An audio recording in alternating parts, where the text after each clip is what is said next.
నమస్తే, welcome to Abhinav Bharat. తెలంగాణలో భూస్థాపితం అనుకున్న కాంగ్రెస్ పార్టీని ఏకంగా సొంత బలంతో అధికారం పీఠంపై కూర్చోబెట్టిన ఘనత చాలా వరకు రేవంత్ రెడ్డికే దక్కుతుంది. రాజకీయాల్లో ముందు చూపుతో ఉంటారనేది ఆయన సాధించిన విజయాలను చూస్తేనే అర్థమవుతుంది. తాను కోరుకున్నట్టుగానే పార్టీని తెలంగాణలో నిలబెట్టి తాను కలగన్న సీఎం కుర్చీలో కూర్చున్నాడు రేవంత్.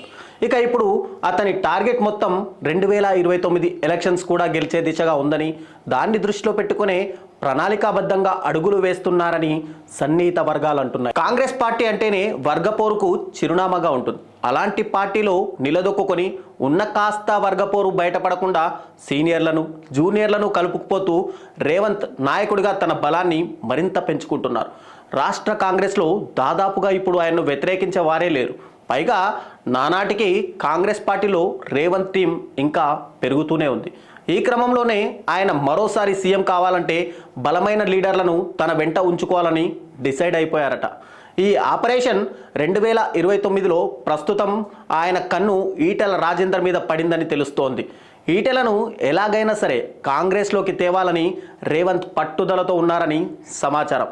దీని వెనుక చాలా పెద్ద ప్లానే ఉంది. ప్రస్తుతం తెలంగాణలో బీజేపీ క్రమంగా బలపడుతోంది. రాబోయే ఎన్నికల్లో తెలంగాణలో అధికారమే లక్ష్యంగా ఆ జాతీయ పార్టీ ముందుకు వెళ్తోంది. కాబట్టి ఆ స్పీడ్కు బ్రేక్ వేయాలంటే అందులో ఉన్న బలమైన లీడర్, క్లీన్ ఇమేజ్ ఉన్న ఈటెల రాజేందర్ను తమ వైపు లాక్కోవాలని రేవంత్ భావిస్తున్నారట. తెలంగాణ ఉద్యమంలో నెంబర్ 2గా ఉన్న వ్యక్తిగా, కేసీఆర్ ప్రభుత్వంలో అన్యాయానికి గురయ్యాడనే సింపతి ఉన్న నాయకుడిగా, మొన్నటి ఎన్నికల్లో కేసీఆర్ మీదనే పోటీ చేసి రాష్ట్రంలో ఓ చర్చ లేపిన ఈటెలకు తెలంగాణ వ్యాప్తంగా ఫాలోవర్స్ ఉన్నారు. అనేక ప్రజా సంఘాలు, కార్మిక సంఘాలు ఈటెలకు మంచి పట్టు ఉంది. కాబట్టి ఈటెల వస్తే కాంగ్రెస్కు బలం పెరగడంతో పాటు బీజేపీకి పెద్ద దెబ్బ అవుతుందని రేవంత్ భావిస్తున్నారట. ఇదే జరిగితే కాంగ్రెస్ వీక్గా ఉన్న ఉత్తర తెలంగాణలో ఒక బలమైన లీడర్ దొరికినట్టు అవుతుందని రేవంత్ ప్రత్యేకంగా దీనిపై దృష్టి పెట్టారట. ఉత్తర తెలంగాణలో బీజేపీ రోజు రోజుకు బలపడుతోంది. కాబట్టి అక్కడ బీజేపీని కంట్రోల్ చేయాలంటే కాంగ్రెస్కు అన్ని వర్గాల్లో పట్టు ఉన్న లీడర్ అవసరం. ఆదిలాబాద్, కరీంనగర్, నిజామాబాద్ ఈ 3 జిల్లాల్లో బీజేపీ ఎంత బలంగా ఉందో మొన్నటి ఎన్నికల్లోనే తేలింది. ఈ ఎన్నికల్లో ప్రాతినిధ్యం వహిస్తున్న బండి సంజయ్ దూకుడుకు చెక్ పెట్టాలంటే ఆయన్ను ఢీకొట్టే లీడర్ ఈటెలనే అని రేవంత్ ఫిక్స్ అయ్యారని తెలుస్తోంది.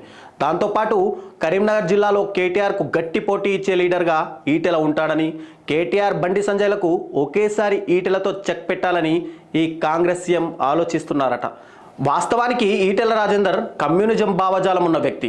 సెక్యులరిజాన్ని ఎక్కువగా ఫాలో అవుతుంటారు. ఆయన మంత్రి పదవి పోయిన తర్వాతనే బీజేపీలోకి వెళ్ళారు తప్ప ఎప్పుడూ హిందూ భావజాలం గురించి మాట్లాడలేదు. బీజేపీలో హిందూ మత ఎజెండాను ఎత్తుకొని ఏకైక లీడర్ ఈటెల అని చెప్పుకోవాలి.